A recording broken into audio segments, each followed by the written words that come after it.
Fala pessoal, tudo bem com vocês? Vamos dar continuidade aqui à nossa aula, né? Nosso review, a nossa revisão sobre a componente de Virtual Network, né? Na nossa aula passada, eu tive mostrando para vocês sobre a componente do Virtual Network, como é que ela se comporta, quais são as características dela, quais são os pontos de atenção que eu tenho que ter, né? E olhamos ali, fizemos todo um overview sobre a questão da VNet.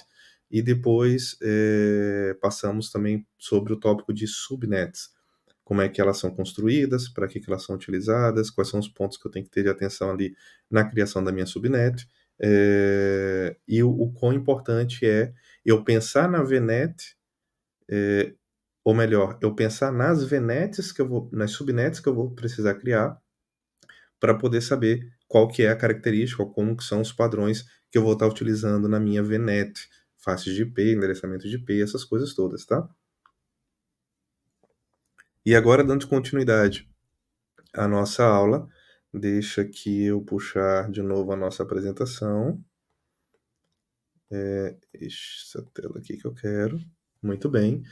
Uma componente interessante que a gente precisa pensar é sobre a região e automaticamente sobre as subscriptions, ou sobre as suas subscrições, né, dentro do Azure. Por quê, pessoal? Bom, isso aqui também, se não me falha a memória, se eu não estou em erro, isso aqui é tema da Z900, tá? Então é mesmo fundamentos do Azure. Eu também não vou me prolongar muito neste tema, mas é importante passar por esses conceitos para que vocês possam relembrar o que isso significa, porque isso aqui vai impactar diretamente dentro da sua rede, dentro da sua VNet, quando você estiver criando a sua VNet, tá bom? Basicamente, o que vocês precisam ter na cabeça de vocês quando a gente fala de regiões, né? As regions, que é o seguinte: o Azure, ele é desenhado, ou a funcionalidade dele, né? Ele funciona em vários data centers espalhados pelo mundo, tá? E esses data centers, eles são agrupados. E aí eu falo que eu tenho uma region, né? Eu tenho uma região. Eles são agrupados por regiões geográficas, tá bom? Então, eu tenho 2, 3 data centers em determinados locais físicos, que a Microsoft, obviamente, não diz aonde que eles são meio que escondidos, vamos assim dizer, por questões de segurança. E aí, então, quando eu tenho o meu dado nesses, nesse conjunto de data center, a Microsoft fecha e fala, isso aqui é uma região, é uma region. E aí ela vai criando várias regions espalhadas pelo mundo. Essa imagem que eu tenho aqui mostrando para vocês são as regiões do Azure espalhadas pelo mundo. Isso aqui costuma crescer, não é todo dia, né, toda hora que isso cresce, mas é sempre bacana você estar de olho no site da própria Microsoft, que ele vai te mostrando as regiões que estão disponíveis ali e tal, tudo mais. Qual que é o segredo, ou qual que é um ponto interessante que vocês têm que tomar muita atenção em relação às regiões, tá? Quando eu vou criar o meu tenant, quando eu vou criar a minha conta dentro do Azure, ah, para que eu possa começar a construir coisas, eu tenho que ter uma subscription, eu tenho que ter uma subscrição, né? Eu tenho que ter a minha conta ali dentro. Ah, e essa subscription, ela vai estar associada a uma região. Então, ela vai estar focada dentro de uma region, dentro de uma região geográfica que foi definida, e aí a minha region vai ter que a minha subscription vai ter que atender aquela região. Quando vocês estiverem criando o tenant de vocês, a subscription e tudo mais, você tem, obviamente, essa flexibilidade de escolher qual que é a região que você quer estar trabalhando. Vou dar um exemplo. Vocês estão no Brasil hoje e eu tenho a região do South Brasil, né? Eu estou aqui em Portugal. Aqui na Europa nós temos, por exemplo, o mais comum de se usar é o North Europe ou West Europe, tá? Basicamente, eu tenho duas regiões que eu posso estar construindo os meus recursos ali dentro. E, por exemplo, o norte da Europa, o North Europe, ele me tem alguns recursos que no West Europe eu não tenho disponíveis, tá? Isso é uma questão da Microsoft, não tem nada a ver com isso. Uma outra questão também é, olhando para custos, o West Europe é mais caro do que o North Europe, tá bem? Então, obviamente, se eu estiver buscando criar recursos de uma maneira mais barata, usando a região da Europa, o North Europe é a minha melhor opção, tá? No Brasil, você não tem muito para onde correr, você só tem uma region, mas você pode, por exemplo, criar toda a sua infraestrutura, criar todos os seus recursos usando em West US,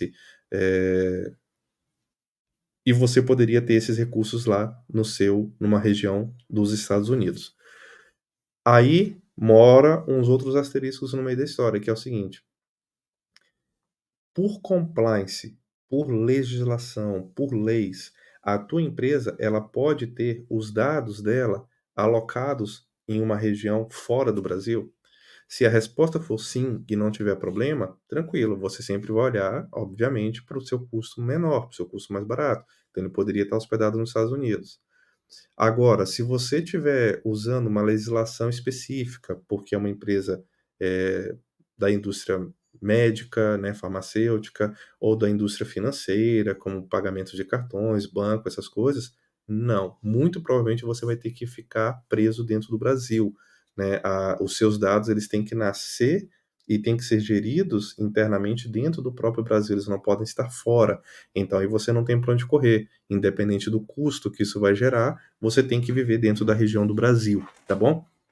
E aí o que você pode fazer nesse caso é tentar buscar uma solução de talvez eu não fazer uma movimentação, uma migração que a gente fala de lift and shift, ou seja, eu não vou fazer um D para e faz um move do meu data center para o Azure, eu posso tentar fazer uma rearquitetura, fazer um redeploy da minha aplicação utilizando soluções nativas do Azure, como PaaS ou como SaaS, para que eu tente reduzir. Então, ao invés de eu ter uma máquina virtual com IS lá dentro, eu vou ter uma web app que vai estar funcionando ali com as minhas aplicações, enfim.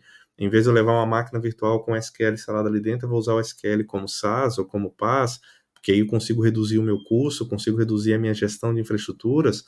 Então, tudo isso você vai ter que pensar quando você está falando das regions.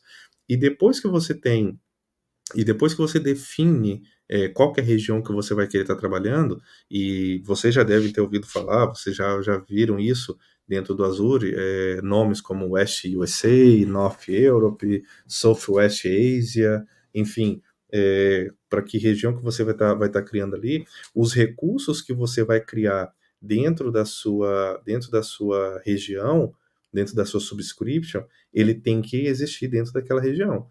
Como eu disse, eu não posso querer, vou dar aqui um exemplo imaginário, eu não posso querer criar uma máquina virtual da família L dentro de West Europe se essa família não existe lá dentro, tá bom? Eu não posso querer trabalhar com SQL do tipo SAS no Southwest da Ásia, se lá eu não tenho esse recurso disponível, porque a Microsoft não disponibiliza isso. Então você tem que pensar quais são os recursos, se está disponível dentro daquela região, você vai criar essa subscription e aí você tem que criar a VNet ali dentro. Detalhe importante, tá? Quando a gente está focando, quando a gente está focando aqui, olhando especificamente para a VNet, os recursos só podem ser criados numa VNet que existe naquela região, tá bom? Então eu não posso criar um recurso eu não posso criar um recurso de SaaS, sei lá, não posso criar um SQL dentro do North Europe, mas a VNet foi criada no sul do Brasil, South Brazil. Não posso. Então a minha VNet ela tem que ser criada numa região, a subscription dela está ali e o recurso vai estar ali dentro. Então ela vai estar falando naquela região.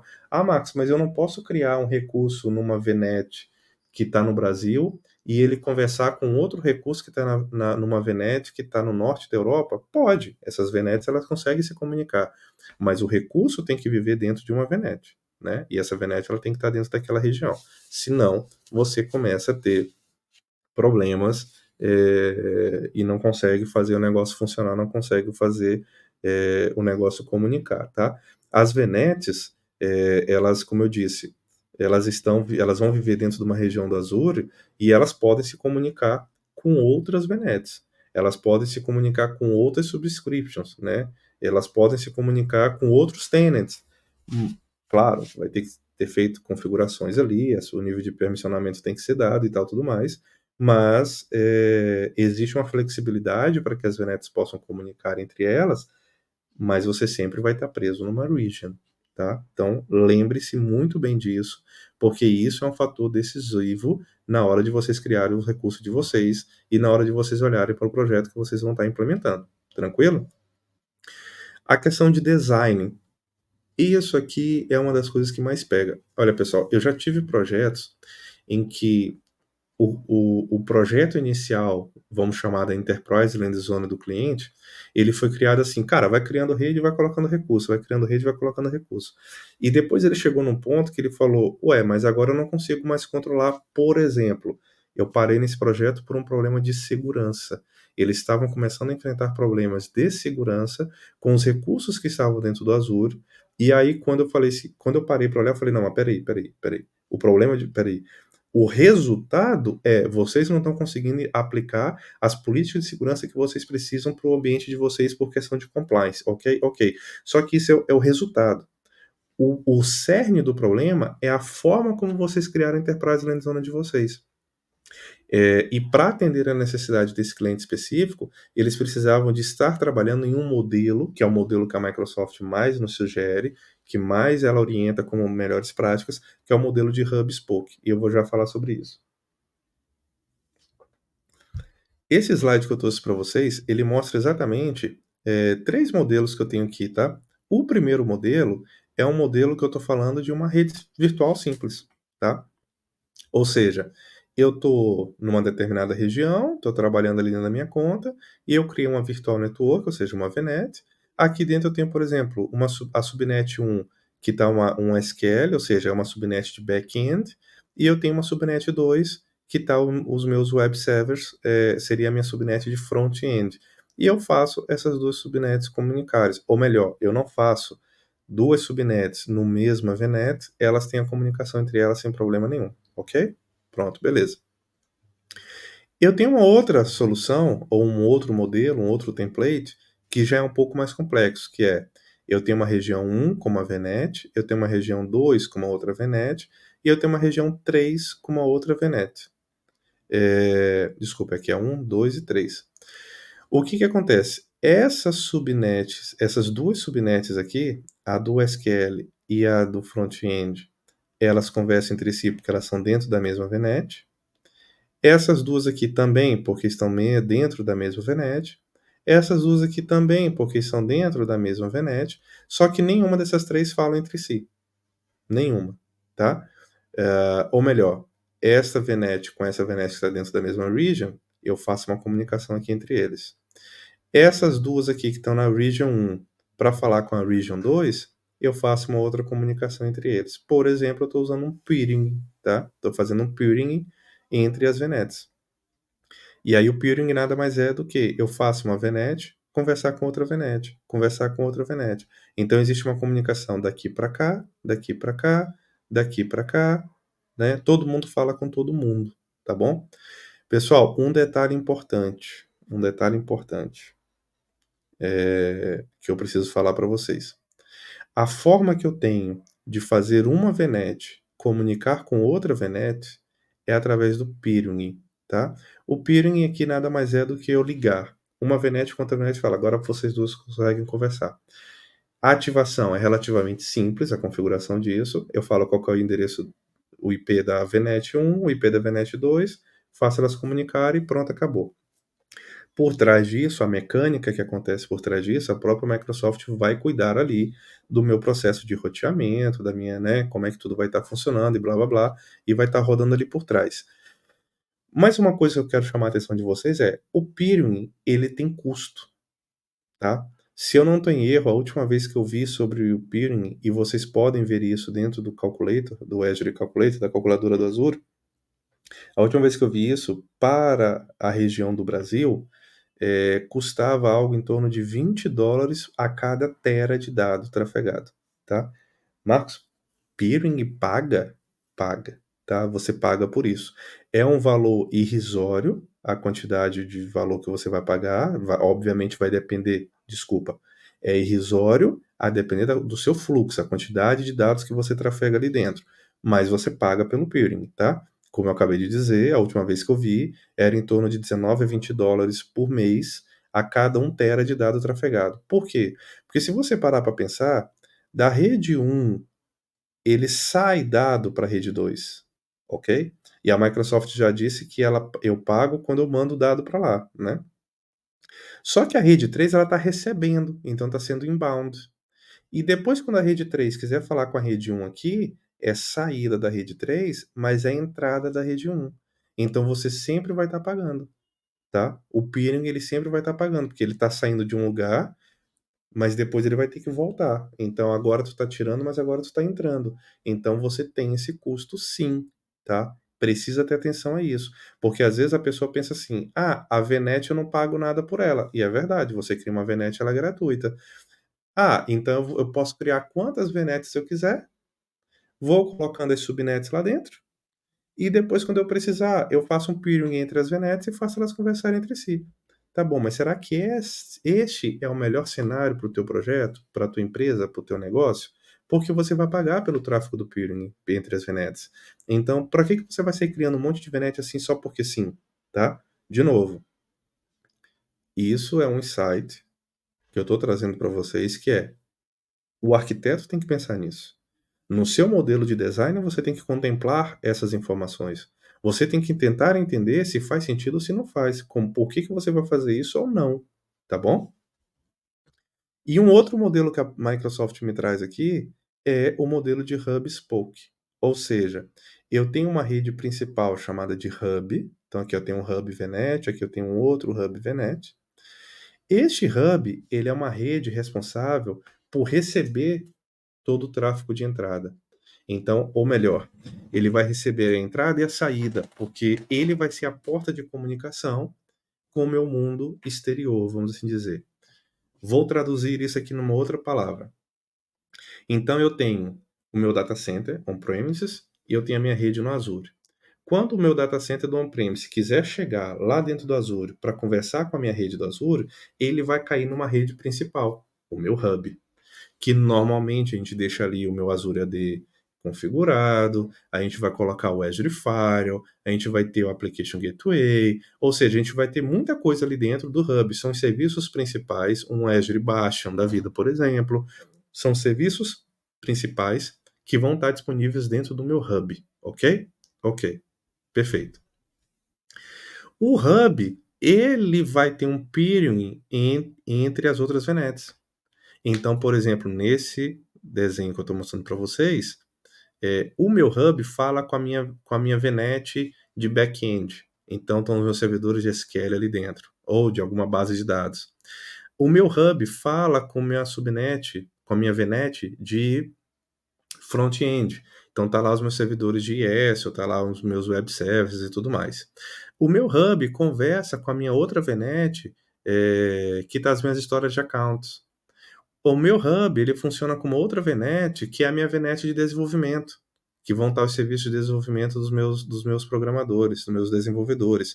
Ele também vai falar com uma outra VNet, que está os meus serviços de, sei lá, de Big Data. Então, o meu hub, o modelo de hub spoke, ele é esse. O hub, ele conversa com outra rede, através de um peering, mas as redes entre si não se conversam, elas não falam entre si. Vocês podem ver que aqui não existe ligação entre elas. A ligação é delas com o hub, ou seja, tudo tem que vir no hub para daí poder sair, tá? E todo o tráfego passa pelo hub, tá bem? Aqui, pessoal, eu consigo garantir o quê? Por que é interessante? Por que a Microsoft me sugere trabalhar com essa questão do Hub Spoke? Porque quando eu falo do Hub Spoke, eu consigo garantir um isolamento, eu consigo garantir que as minhas aplicações, os meus recursos, eles estão isolados em redes separadas, aí eu tenho uma camada adicional de segurança aqui dentro, porque eu já tenho um olhar mais crítico para a segurança, eu já estou pensando em como proteger essas redes, tá bem? E nesse modelo de Hub Spoke, como as minhas redes estão segmentadas, elas não falam entre elas. Basicamente é isso que vocês têm que pensar. Eu tenho um hub, Esse hub ele vai funcionar com os meus serviços necessários para que todos possam comunicar e conversar e se conectarem. Por exemplo, né, como eu disse, meu serviço de DNS, meu Firewall, Active Directory, um Azure Bastion, por aí vai. E eu tenho outras redes em volta que são chamadas de spoke. Então, esse é o nome que elas recebem, são os meus spokes. E os spokes têm um peering com o meu hub, mas não entre si. Um spoke não fala com outro spoke, é proibido. Não tem como fazer isso funcionar, tá?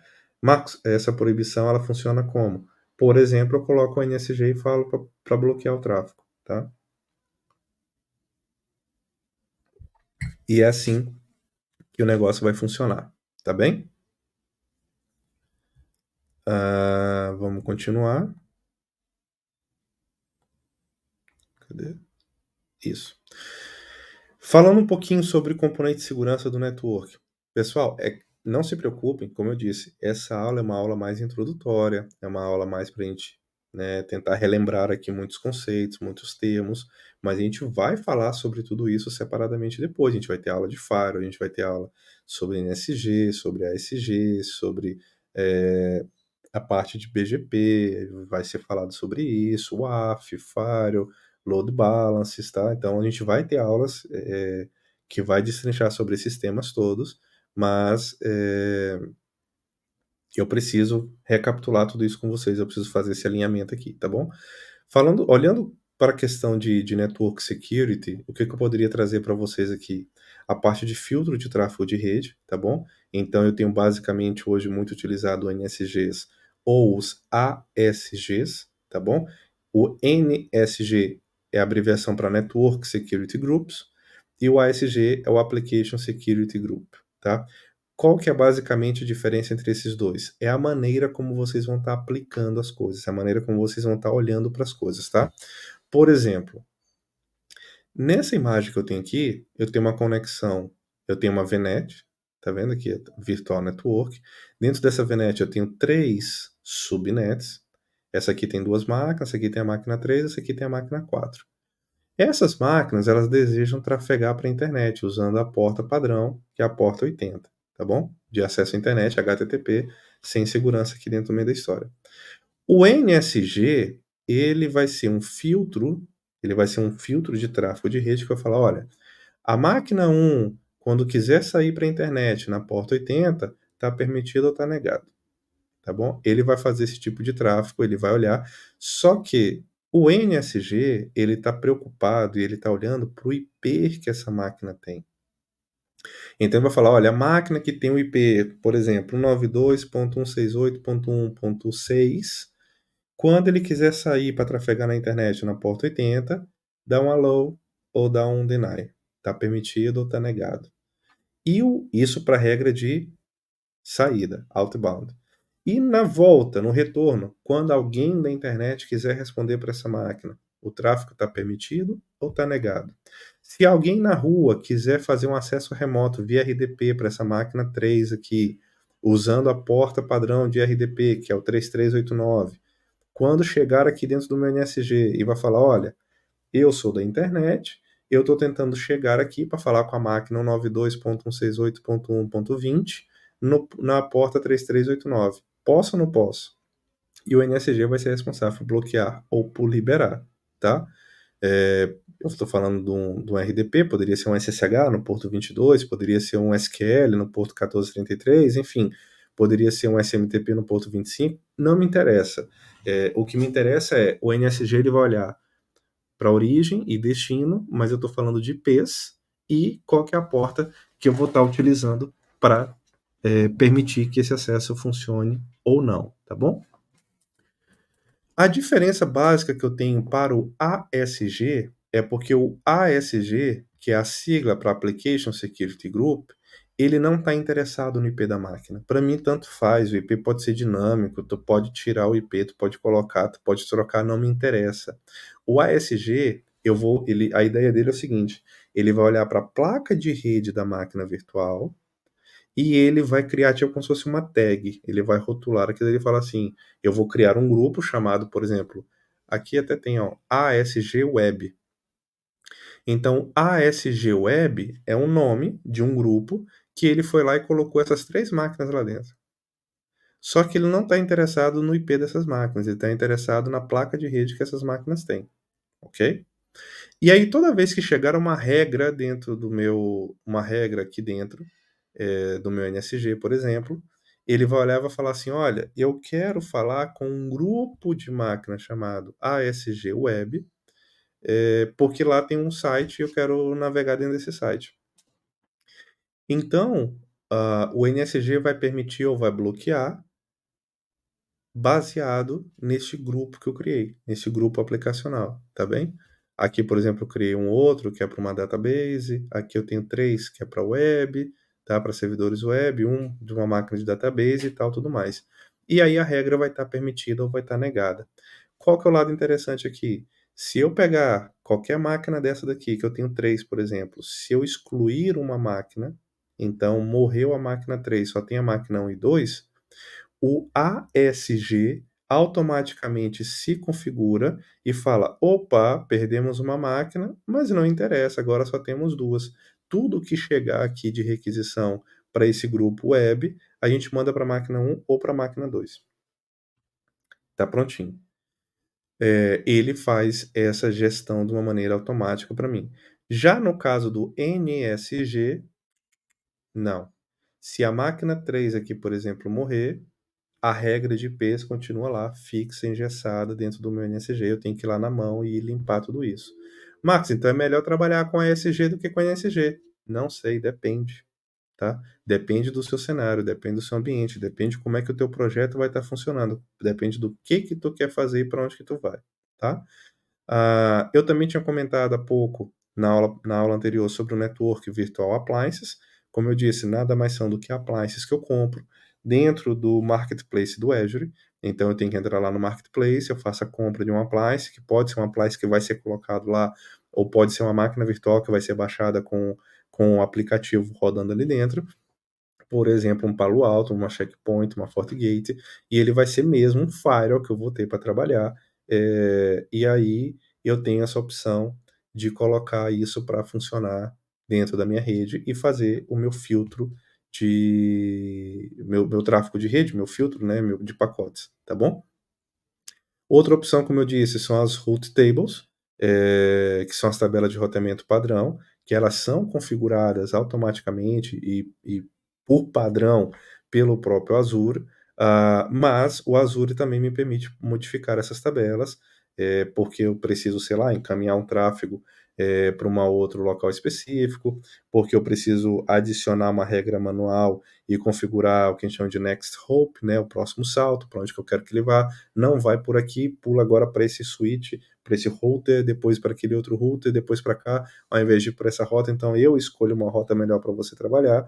Só que, também como eu disse, isso não é algo feito com muita frequência, não é algo que a gente modifica com uma certa frequência. Por quê? Porque isso pode causar uma indisponibilidade, um problema gigantesco dentro da minha rede, porque trabalhar com tabela de roteamento é algo muito delicado. Então, saiba o que você está fazendo, saiba por que você está fazendo, tenha muita clareza nesse processo, porque você pode ter um problema grande, tá? É sempre preferível deixar que a própria Microsoft cuide dessa tabela de roteamento para a gente. E no caso das rotas de BGP, como eu disse, quando eu quero trabalhar, por exemplo, com uma VPN, eu posso utilizar o Virtual Network Gateway para poder criar as minhas VPNs, por exemplo, uma site-to-site ou uma point-to-site. Nesse caso aqui não, nesse caso vai ser mesmo a site-to-site ou até mesmo vai ser a site-to-site, em que eu posso fazer com que os links da minha empresa funcionem de forma ativa com o meu com o meu com o meu gateway, com o meu virtual gateway aqui em cima, no Azure. E o BGP, então, vai cuidar dessas rodas dinâmicas para mim. Ele vai ser o responsável por olhar, por cuidar, para colocar peso, para dizer como é que está o desempenho e deixar sempre as duas ligações funcionando de forma ativa. A gente também vai ver isso quando a gente for falar sobre a componente de VPNs. Não se preocupem sobre isso, tá? E a nível de conectividade, eu também não podia deixar de falar para vocês sobre a questão do peering. Como eu acabei de explicar ali mais cedo, o peering é a forma que eu tenho de fazer com que uma VNet converse com outra VNet. Então, por exemplo, aqui eu tenho um modelo de hub spoke, em que eu tenho aqui o hub. No hub eu tenho, por exemplo, minha VPN Gateway, e o meu hub, ele tem um peering com a subnet A e tem outro peering com a subnet B, tá bom? Aqui seria minha comunicação com o meu ambiente on-premises. Aqui eu permito o tráfego do gateway, tal, tal, tal. É assim que vai estar funcionando. O VPN Gateway é uma forma que eu tenho de comunicação, por exemplo, para o meu ambiente on-premises chegar dentro do Azure. E tem um outro detalhe também que eu queria falar com vocês, pessoal. Não é muito comum o que eu vou dizer para vocês, mas pode acontecer, pode ser necessário que vocês utilizem no vosso projeto, que é o seguinte: quando eu quero que uma rede fale com uma outra rede, eu faço um peering, tá? Eu faço aqui uma conexão entre elas duas. Isso tem custo? Tem, mas é um custo pequeno e é a maneira que eu tenho de fazer essas redes funcionarem, perfeito? Mas eu também posso usar um gateway, tá? Para fazer duas redes funcionarem, tá bem? Ou melhor, para fazer duas redes comunicarem entre si, tá? Isso tem um custo elevadíssimo, tá? Porque o tráfego que vai passar ali dentro vai ser cobrado quase que 5 vezes mais cara, mas às vezes eu posso ter essa necessidade, quando eu preciso que o tráfego entre essas duas redes seja totalmente criptografados. Aí eu vou usar um gateway aqui na história, tá bem? Então, tem que deixar essa nota de rodapé para vocês, que eu posso utilizar um gateway aqui para poder fazer com que isso funcione. É caro, é muito caro, mas provavelmente se vocês chegarem à necessidade de usar isso, é porque vocês precisam cumprir alguma regra de compliance. E aí, quando a gente fala de compliance, regras de compliance, elas passam por cima de tudo. Quando eu falo para cima de tudo, o meu norte, a minha bússola vai ser exatamente a regra de compliance. O compliance diz que tem que ser assim, tem que ser assim. Mas é um custo mais alto, não interessa. O compliance diz que tem que ser assim. Por quê? Porque senão você está propício a ser multado, e dependendo do tipo de multa, você pode até fechar o seu negócio, e aí não vale a pena você descumprir uma regra de compliance e ter que fechar a empresa por conta disso, porque teve problemas ali. Tá bem? Então, fiquem atentos a essa questão do compliance. A resolução de nomes é uma forma de conectividade. Aqui eu estou falando basicamente de DNS, porque eu posso ter consultas de DNS externas, consultas de DNS internos, consultas de DNS para resolver problemas só dentro da própria rede, enfim. Aqui também entra como componente de conectividade a parte do DNS, nós temos também a componente do Service Endpoint ou do Private Endpoint, do Private Endpoint, que nada mais é do que quando eu quero que os recursos que estão dentro da minha rede, eles conversem diretamente com um outro recurso. Por exemplo, eu tenho uma subrede, que dentro dessa subrede eu tenho máquinas virtuais, um Windows Server rodando algum serviço, por exemplo, e eu quero que o meu recurso do Azure Backup ou do Azure Backup venha cá nessa máquina para poder fazer backup dentro dela. Então, eu faço uma conexão direta, mas é uma conexão criptografada, é um link privado em que eu tenho uma comunicação entre o meu recurso, a minha VNet, no caso, e um recurso de dentro do Azure. Então, isso aqui também a gente vai falar sobre isso, vai ser explicado, não se preocupe, mas a gente tem esse tipo de funcionalidade quando a gente fala de tipos de conectividade ou conectividade dentro do Azure. Perfeito, pessoal? E por hoje é só. Essa é a nossa. Aqui a gente faz um ponto final aqui na nossa revisãozinha, no nosso alinhamento sobre o Azure Virtual Network. Eu espero que vocês tenham gostado, espero que tenha conseguido relembrar muita coisa. Caso eu tenha falado de coisas aqui mais básicas, que talvez vocês não consigam lembrar, ou, ixi, como é que é mesmo esse negócio do region? Volta, dá uma lida, assiste de novo a aula, façam suas pesquisas, façam suas anotações. Isso aqui, como eu disse, é basicamente temas da Z900. É claro que a componente. É engraçado que a componente network ela é tema acaba para você ver algumas coisas na Z900, mas ela é tema de uma Z104, que é do Azure Administrator, ela é tema de uma Z305, que é a parte de design, ela tem a componente dela específica, só dela, que é a Z700, que é a parte de network.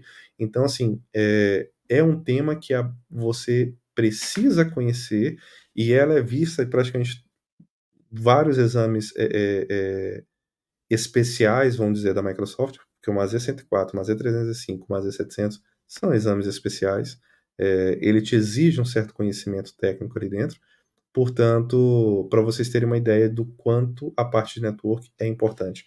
Como eu disse, o próprio CAF da Microsoft, ele foca muito nesse tema, ele pede para você olhar para a rede como o principal alicerce ali da tua Enterprise Land Zone, e quando você olha para isso, aí você começa, qual que é o IP, qual que é a sub-rede, qual a máscara de rede que eu vou estar trabalhando, quantas subnets eu vou querer para estar ali dentro do meu ambiente, que tipo de recursos que eu vou querer utilizar, eu vou usar load balance, não vou, eu vou usar um bastion, não vou, como é que tudo vai ser configurado, eu vou proteger isso com Fire, eu vou proteger o Fire com AF, enfim, como é que tudo isso vai estar funcionando, como é que essas peças vão se encaixar. E a minha intenção aqui neste módulo é justamente te passar os meus insights, te passar o conhecimento que você precisa para poder desenhar isso da melhor maneira e poder perceber como que tudo vai estar funcionando lá dentro, tá bom? Espero que vocês tenham gostado também dessa aula. Vejo vocês no nosso próximo vídeo e até lá, um forte abraço. Tchau, tchau.